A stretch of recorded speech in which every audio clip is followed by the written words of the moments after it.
Okay, Robinhood, let's see if your app is working today. I'm gonna click right in. It's like a 50-50 shot. Oh my God, it's working.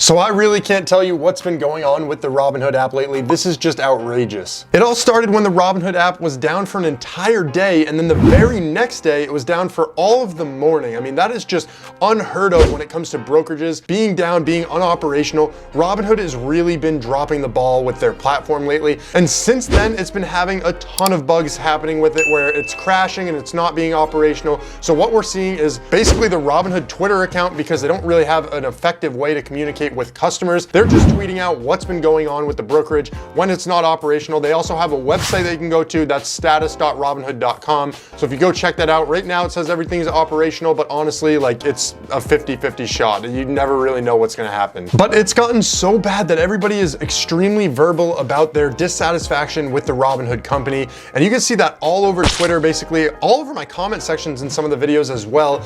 Everybody is just hating on Robinhood and they really can't get their act together.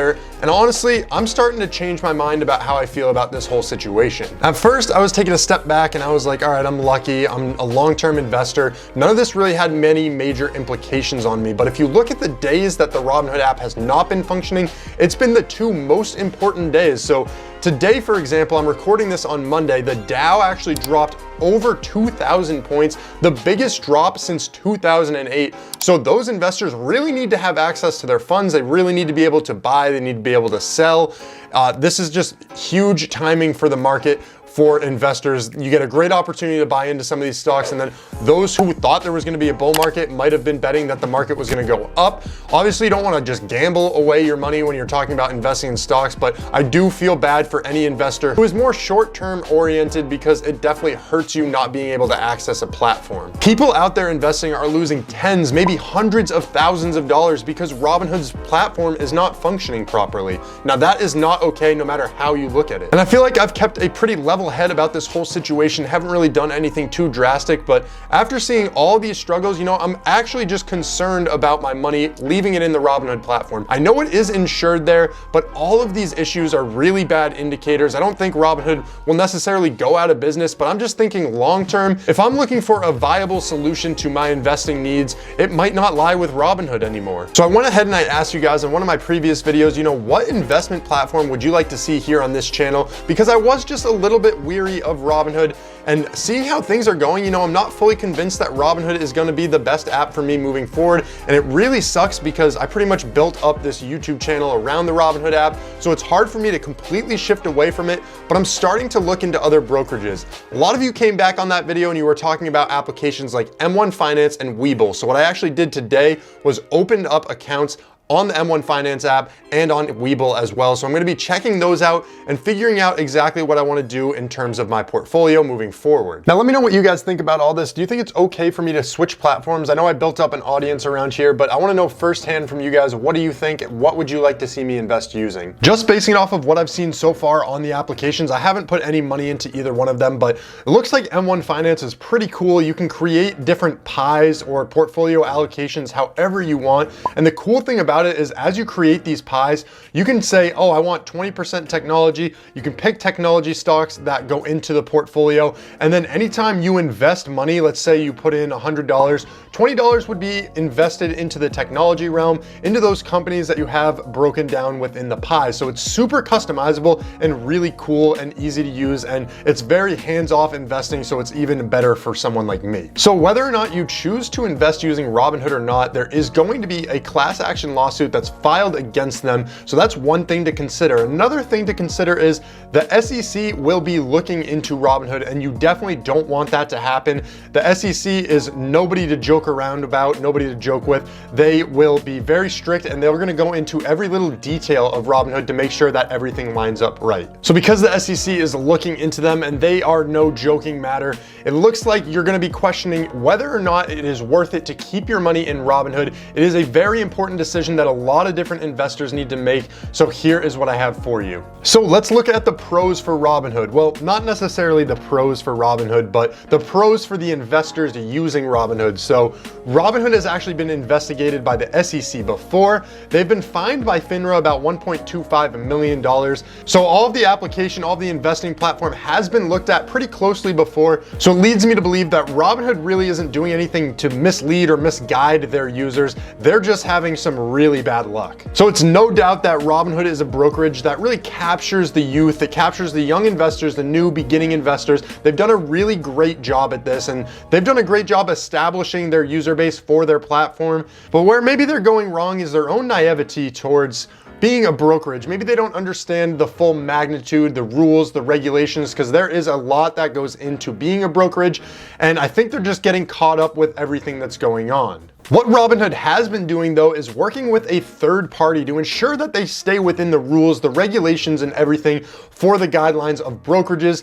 They actually agreed to bring in a third party after one of the lawsuits against them. So it's an action that they were required to take, and they've been following up with that and making sure that they're doing that. Now, because there is this third party that's peeking over their shoulder, that's watching their every move, I think it's highly unlikely that they're really doing anything malpractice right now. So you don't necessarily have to be as worried about that as you might think. On top of that, because they have that third party, it leads me to believe that the worst penalty that they might see would just be another fine from FINRA. Now, another point for investors is that they are SIPC insured. So Robinhood has insurance for their accounts.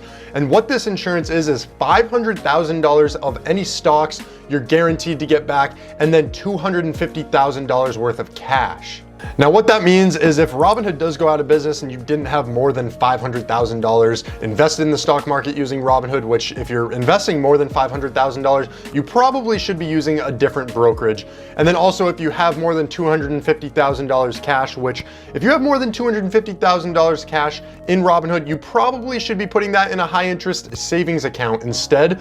But if you have less than those values, you really don't have to worry about anything because you will get all of that money back. It just might take a matter of a few months. Now, if you were unaware of what Robinhood did in response to this, one of the things was they actually introduced Robinhood Gold. If you had it before, Robinhood Gold was now free for 90 days. And if you didn't have access to it before all these issues that Robinhood was having, then you could get it for 30 days for free. So it's definitely something to consider. I don't think that in any way makes up for the damage that they may have caused. And I know that you can reach out to them on an individual basis if you did have a huge mistake in your account or it really damaged you. So if that happened to you, make sure you reach out to the Robinhood team to see what you can work out. So you might be wondering, me personally, what will I be doing? Well, I don't want to say that you have to do exactly what I do. First off, definitely do your own research. Whenever I talk about things on this channel, if I talk about what companies I'm investing in, what stocks, ETFs, make sure you do your own research. Don't just blindly copy me.